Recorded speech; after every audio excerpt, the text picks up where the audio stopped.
The who's who of Indian cricket turn up in honour of former BCCI and ICC chief N. Srinivasan on the occasion of his book launch. I met Mr. Srinivasan 20 years back, or maybe little more. I almost finished my career. Why you come so late? The schemes that have been started under Mr. Srinivasan, particularly the one where the players, former players, have been given benefits. The former players are also getting a monthly pension.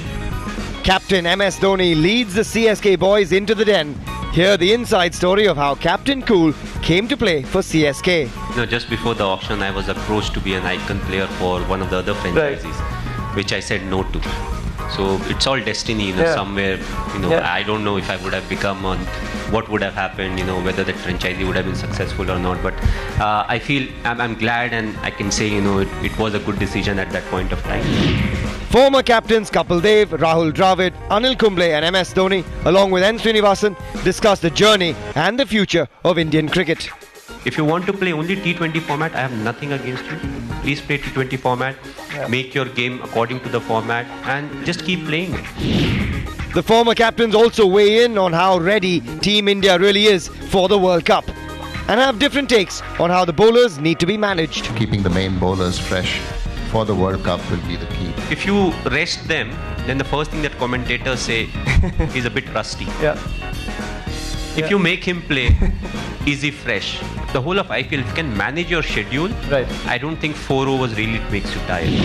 Indian cricket has seen many fine leaders of the game. Some have played it, some have run it. But one thing's for certain, all of them have provided fantastic leadership in one form or another. So when the time came to celebrate one such leader's fantastic achievements, all of Indian cricket's kings descended upon Chennai.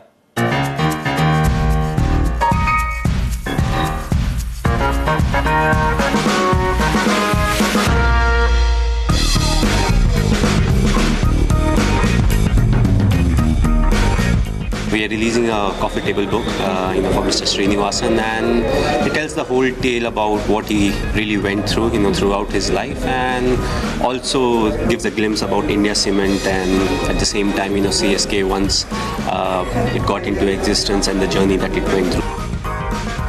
Someone like me has been associated with Mr. Srinivasan over the last 25 years. I joined India Cements 25 years ago. I've known him a really long time, and I really think one thing that really comes through, apart from so many of the other things that he's done at the BCCI level and at the national level, I think one of the things for me that stands out is his love for the game, and that would be even reflected and seen in the fact that he would come and watch us play league matches and club matches.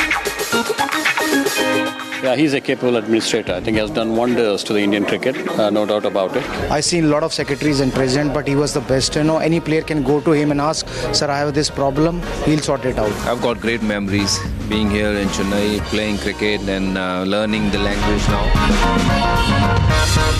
Sir has already always been like a father figure to everybody. Everybody knows how important his contribution to the Indian cricket and obviously IPL also. Tell us, if you had to describe the entire CSK family in one word, what would it be? Well, there you go. You said family. So I'll say CSK is a family, and everyone gels in very well. The man himself, MS Dhoni, keeps everyone together. I think we've been really lucky to play under him. He's been our owner, and I think this is one of the best franchises, and it's possible only because of him. The special occasion was the launch of a book to celebrate the achievements of former BCCI President and ICC Chairman Mr. N. Srinivasan. A special occasion which also brought together these kings of cricket to talk about the journey of Indian cricket and also the future, with of course the 2019 Cricket World Cup.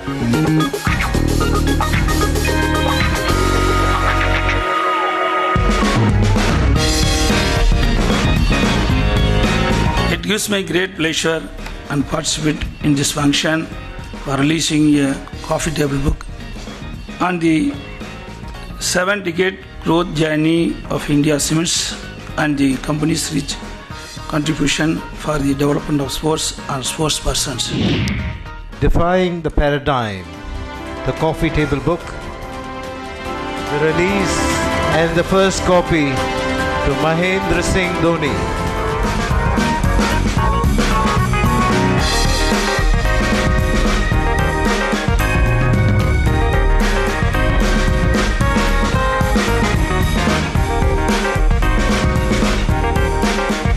I met Mr. Srinivasan 20 years back, or maybe little more. I almost finished my career. Why you come so late?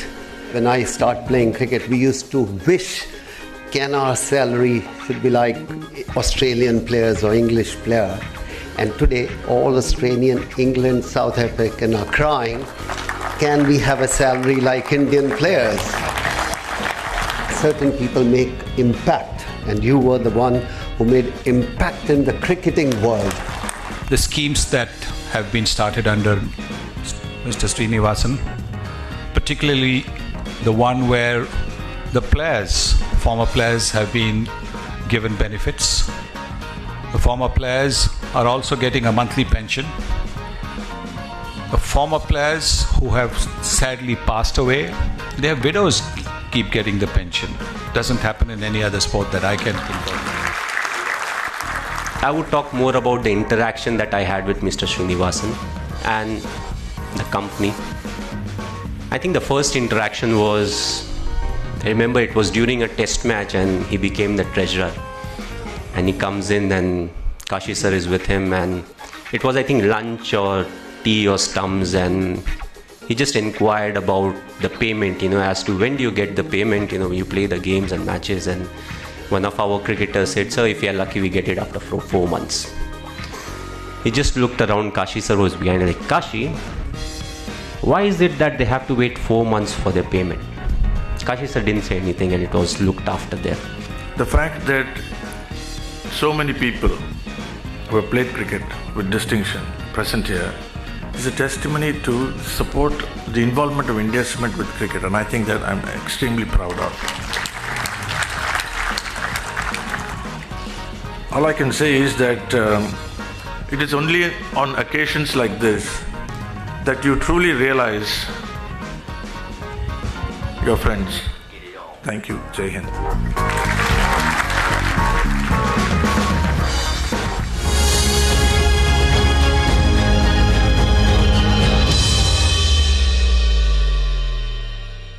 A wonderful start to what's already been a very, very memorable evening right here in Chennai, and we're just warming up. Yes, it's said that a leader is one that knows the way, shows us the way, and then paves the way for generations to come. And that's exactly what the leaders to my right have done. We've got Mr. Kapil Dev, Rahul Dravid, MS Dhoni, Anil Kumble, and of course, Mr. N. Srinivasan, whose evening this is. I'm going to start with you, Kapil Paji. I think there's always been so much association with Chennai for everyone here. But yours goes back a long way. Joint man of the match at the Tide Test. You had your best figures versus Pakistan here in 1980 as well. What is it about Chennai that was special to you, that brought out the best in you? You can already see a smile on your face. Very difficult to say what is special. Just, certain places you feel more comfort, and perhaps I was a South Indian previous life. That's all I can say. Rahul, I'm going to turn to you as well, because you scored your first ODI 100 here. And I think, you spoke about it earlier. I was one of those little boys in the nets and playing junior cricket for India Cements, running out every time they said Rahul Dravid was batting at Guru Nanak College. So we all remember you fondly. But those years, how much did they shape you playing your cricket here in Chennai?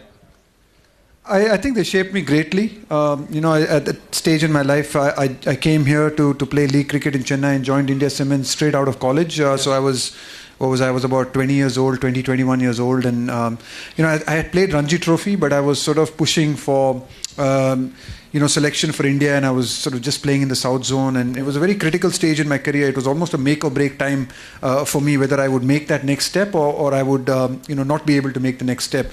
And the challenge that... the challenge that was given to me and the opportunity that was given to me to come here and play league cricket in Chennai in a very competitive league environment in those days. We played 2-day league matches, and each and every game was competitive. And like I said, it had a lot of following. There was a lot of passion around league cricket here. And that meant that every single game mattered and every single game counted. And that's the kind of pressure that I wanted to play under, because at that stage in my career, I wanted to feel the pressure of having to perform, of having to score runs, of doing well in each and every game. There was a culture here in Chennai, in Chennai cricket, and I sort of felt that in the sense that the competitive urge came out. Anil bhai, of course, tremendous results for you across the globe, but Chennai in some sense also very special because As we talk about maybe India-Pakistan rivalries, the one between Tamil Nadu and Karnataka is always a very, very special one. Karnataka, Tamil Nadu, I remember, one game, I think VB is here somewhere, I saw him. It was a Subaya Pillai Trophy game, and it was played in Bangalore at the Chinnaswamy Stadium. We scored 280 plus, and they chased it down.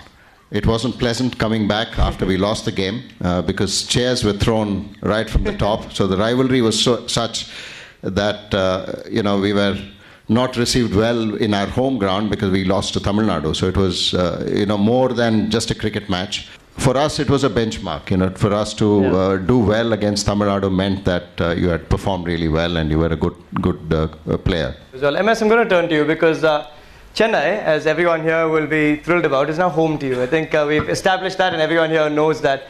When was this bond formed? Was it love at first sight in 2008? How has it grown since then? My test debut was here to start off, so apart from that, the whole CSK bonding happened. We started from here. We'd had our ups and downs. 2010-11, we did very well. It was like a fortress for us, and then we decided to relay the wickets. The home conditions actually became like an away condition. So, it's always a challenge. But at the same time, that bonding happened over a period of time. It was not as if, we got selected and the very first game, it was all about me or the team. Yeah.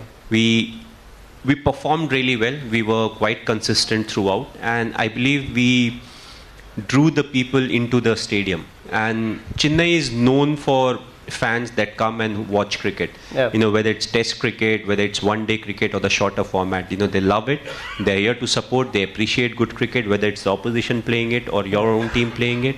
So all those things really matter, and I feel it was the experience that I had with the audience that actually helped me to some extent shape how I played cricket, how I wanted to play tough cricket but at the same time fair cricket, appreciate when somebody else does well on the ground. It doesn't mean that you're right into it. Yes, we all feel disappointed when somebody else is scoring 100 against the team because, yes, that sportsman spirit is there, but at the same time, a brilliant performance means you have a chance of losing the game. So, all these things really matter in life, and I feel the fans has just been brilliant. The 2 years that we were not part of were the years where our fan following actually grew, not only in Tamil Nadu, I feel the whole world, and they were just waiting for us to come back. Last season was again good for us, but as I said, from 2008 till now, it has been a long journey, and it has been a kind of a relationship where, we got help and support not only from the franchisee owners, but also from the people out there. Mr. Srinivasan, we've just heard from the prodigal son of the India Cements and CSK family, but there was a question that he said earlier that he didn't have an answer to. He said he still doesn't know why MS Dhoni was picked in 2008. Where did that journey start? Why did you think MS Dhoni was the right man for the job back then? What did you see in him? I can talk because it's not many years ago. No, on that day I had to perform a Saad ceremony in Mumbai, and VB Chandrasekhar was holding the paddle. Yeah. So my direction actually to him was, at any cost, MS Dhoni.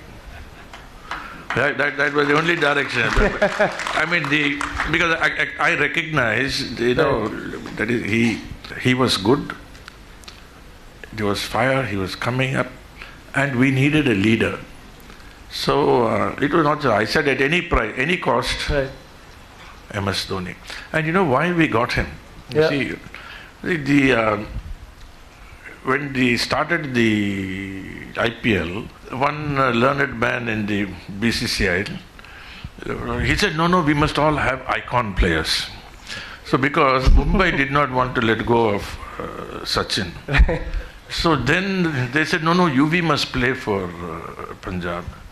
Then they said, VVS Lakshman, that is why, see, Rahul Dravid did not know. He was employed he was in India. Correct. He was not in the country. He did not even know we were going to bid for a franchise. He came and when I saw him, I said, it's strange we are sitting in opposite table. He said, sir, I did not know that you were going to bid. But that is a fact. But, so he was the icon for. But what they did was, these people in the haste, they forgot arithmetic. They said that icon player, but the icon player will get a little bit more, or 5%, something more, than the highest bid for any other player. So the bidding went on, maybe went on to 1.5. Then some wise man realized if they pay anything more, they have to pay such another stage, they have to exhausted their purse. So Mumbai, who was chasing MS Dhoni, stopped. So it was arithmetic. But of course, we want. I said at any price, MS Dhoni, that is what they got. But the others stopped the chase because they forgot the arithmetic. Just before the auction, I was approached to be an icon player for one of the other franchises, which I said no to. So it's all destiny, somewhere. I don't know if I would have become on. What would have happened, whether that franchisee would have been successful or not. But I feel I'm glad, and I can say, it was a good decision at that point of time. I did my own mathematics. I was like, we have won the 2007 T20 World Cup. I am the captain. Whatever happens, $1 million is not going anywhere. Correct. So let's go into the auction. It can only go up from there. Absolutely. Well, we've already seen there's a lot of mutual admiration between yourself and Mr. Srinivasan. There's a lot of love from the India Sevens family and the CSK family for you. But how much has it shaped you off the field also, further than just what we see on the field? I think the greatest thing about CSK is there's no pressure from the franchisee when it comes to, it's like we all believe in the process. It's important to acknowledge the process. A lot of times when you win games, you can't just brush away the mistakes under the carpet. When you're winning, that's the time you have to keep learning. That's the time you realize that these are the things that you need to sort out, getting into the knockout stage. And the same thing applies. Even when you lose a game, you take the learnings out of that game, what are the important things. But at the same time, whatever good has been done by individuals, you appreciate it, you cherish it. If you have too much pressure from the franchisee, you try to get away from the process. You start looking at the result. Even before the start of the game, you start looking at the result. If the first 4 or 5 games has not gone well for you, the rest 10 games, you're only looking at the results, which takes you away from the process, which I feel, is the most important thing. It's not like they don't feel the pressure. There's a trio. We call them EP, VP, and RS. They come for every game, and they are as animated as any of the other fans. But that only happens when they're sitting and watching the game. Once they come inside, once they cross the rope, they are interacting with the players. Of course. It's the same, they're very calm, they don't talk much about the game. In fact, before you look to give an explanation, it comes from their side. Okay, 17th over, that happened. If it won't have happened, it could have been different. So that really helps you out. It eases down the pressure. Kapil Paji, Anil Bhai and Rahul here as well. You've seen cricket evolve through the 70s, the 80s, the 90s, and of course now the noughties, as we call it, the 2000s. But in some sense, Kapil Paji, how has the game really evolved in your sense? Indian cricket, how much has it grown from your eyes? I think tremendous. It's very difficult to express how it improved. It's grown in every sense. I think the passion always were there, but I think once privatize taken place in cricket, that's the time the growth took place, and when the growth comes out, everything comes with that. And I think that was the time I thought change took place, and that was very, very important for everybody. And just going to go back to the far side, because Mr. Srinivasan, you've been at the helm of change. You've been a change maker in some sense, and someone who's been at the helm of cricket from the grassroots all the way up to the international level. Through your eyes, through your vision, where do you see the game today, Indian cricket per se? How proud are you of the way the sport within India has evolved? Kapil Paji said it at the top as well. How much now cricketers from outside of India are hoping to play more in India? Kapil has hit the nail on the head, because what was the defining turning point is when the media rights income started to rise. Earlier to that, there was not much money. So when he won his historic first World Cup, BCCI had no money to give the players, even to give them so they had to get Lata Mangeshkar to sing a song concert, use that money to give them. That was the BCCI then. But once the true value of the cricket that they play was realized through from the media rights, then a lot of money flowed in. See, I firmly believe that income in cricket, the media rights, comes from the player. Correct. If it doesn't go back to him, then we are useless. See, it's pointless. So that is how this pension started. That is how, and in particular, and I remember when I was studying, I used to write. I remember the names, the wives of the cricketers who passed away, because I've sent the checks to them. Right. See, right from Florence Gupte. Yeah. See the impact it makes on them, on their lives, that was made possible because of the income that we were getting. Now, the last ICC World Cup, I was the chairman when the tender went on. Almost $2 billion. Yep. Out of which 1.6 or 1.7 is from Indian subcontinent. Everybody else, even all the big, so-called big nations, 20 million, 30 million, nothing. Contribution comes from here. Correct. So I had argued, even prior to that, to a distribution model, I said I bring 75% to the table. I only want 20%. They say I bullied the ICC. Why? I mean, are these people little kids to be bullied? Are they little children? All of them represent their country. They know everything. They got enough advisors. Yep. The fact is, the power of cricket was in India. It still remains. The systems we have developed, it is the processes, the tournaments we play, every time new players are coming up, are putting their hand up. And therefore Indian cricket is strong, the fabric is strong. See, they can't do without India. And also, now, I'm told that, okay, we don't want to hold the 2023 here unless India plays. Okay, fine, we won't play. Every other country will cry. But the loser will be they, not India. So, the answer is, we are just starting to realize how strong Indian cricket is. All depends mathematics. At the end of the day, it's all about mathematics. I think all mathematics. So one have to be very, anyway, South Indian, known for the mathematics. Exactly. See, I'm a Chennai boy. I completely agree with you. I used to, when I was captain, I wasn't good in mathematics. Shrikant was the one who used to calculate point this, point that, point.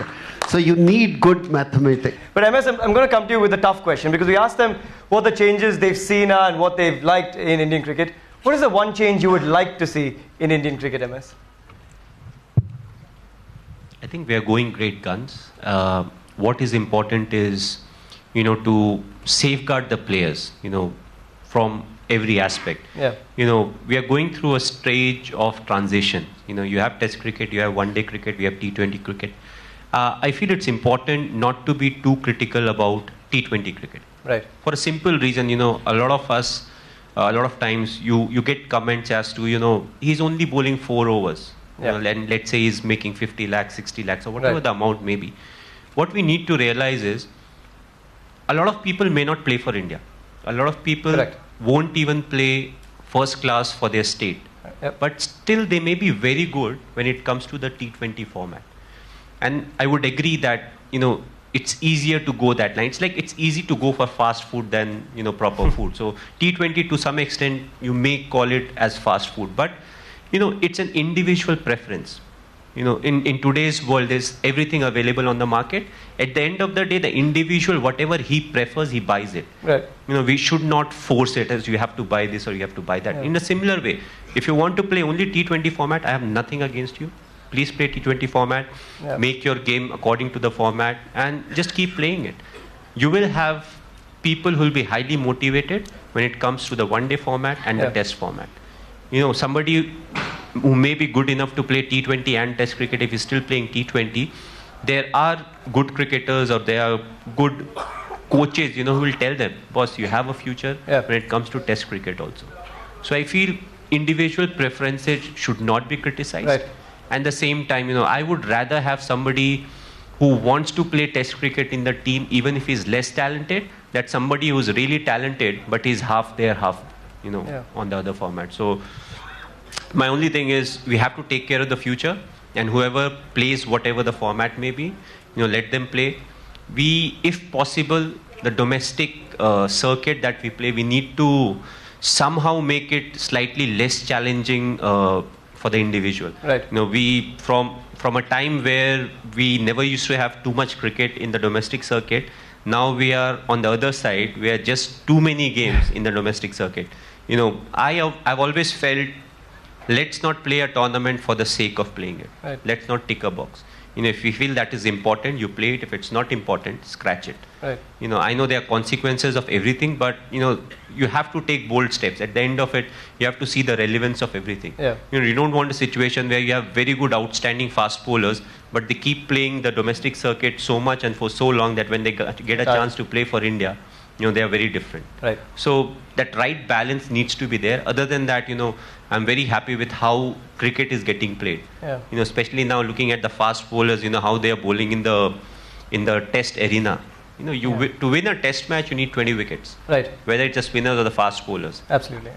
As of now, we have a bowling attack that is taking 20 test wickets in every match. Yep. Which means we can win every test match that we are playing. So I feel we are going in the right direction. You just need to take care of the individuals and, make things slightly more easy for the athletes, because it's a very demanding format. Yeah. And, if you can do that, it will be great. A big tournament coming up, of course, the World Cup in 2019. And Anil Bhai and Rahul, of course, captain and coach extraordinaire, both of you. Just coming to you about the process. What should the process of preparation entail for the boys leading up to the World Cup? Is there one eye permanently on the World Cup at this point? Does it start after? Because you've got 10 ODIs, 10 T20 internationals, and of course the IPL as well just before. So Rahul, maybe with you first. Yeah, well, I think we're sort of in that stage now with the World Cup coming up in a few months' time, where I think the teams pretty much would have finalized, if not their final 15 or 16, it would be close to doing that, and rightly so. So yeah, I think from here on in, it's about just really fine-tuning those last few slots, maybe, ensuring that each and everyone, getting everyone to that tournament fit, getting everyone to that tournament in good form, so that you can play any combination. Giving yourself the opportunity to play different combinations against different teams and on different conditions that you might encounter. Yeah. But yeah, I think our white ball cricket's in really good shape, and obviously with the performances here in Australia, we're seeing the red ball cricket doing pretty well as well. But I think our white ball cricket over the last year and a half, 2 years has been quite exceptional. Yeah. Even looking at some of the India A cricket that we've played over the last 2 or 3 years, and looking at some of the young boys coming through in the white ball, and a lot of that. I feel and a lot of, I was in New Zealand recently with the A team, and a lot of the former players there, we bumped into them, and so how do you keep, producing these gems, these sort of great players, and these young players coming through? And we saw you guys at the Under-19 World Cup as well, and have some really exceptional talents. And a large part of that is due to the structure that we have. And Mr. Srinivasan spoken about it a little bit, and Mahi spoke about it a little bit. Just the number of games and the games that we play, the number of opportunities that so many of our young boys get, I think is far more than anyone else in the world gets. Yeah. And that means that when you have more opportunities, you have more experiences, you have more opportunities to showcase your skills, your learnings are more, you're going to fail a little more, you're going to succeed a bit more. All of that really makes a huge difference, and which is why we do that. The IPL is the same as well from our white ball perspective. I mean, you look at some of our young boys even on the A team, they're used to bowling in pressure situations. They're used to bowling a final over to MS Dhoni, not with a lot of success at times, but they know how to do it.